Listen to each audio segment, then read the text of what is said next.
बिछागुणे town chairman बिछा सैयद गदा Hussain Shah लतीफ़ी media सां ॻाल्हाईंदे चयो आहे त सियासत में का बि ॻाल्हि आख़िरी नाहे हूंदी। सुबुह जो हिकिड़ा फ़ैसिला थींदा आहिनि ऐं शाम जो वरी ॿिया फ़ैसिला थींदा आहिनि।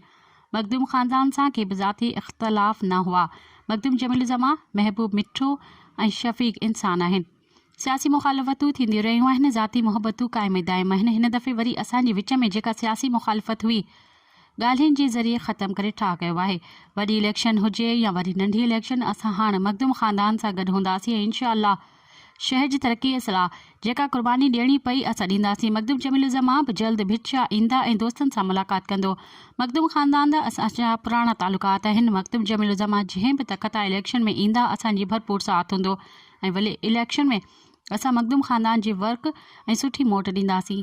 मज़ीद ख़बरनि ऐं तफ़सीलात लाइ विज़िट कयो असांजी वेबसाइट www.awamiNewsHD.com ऐं ॾिसंदा रहो अवामी न्यूज़ HD।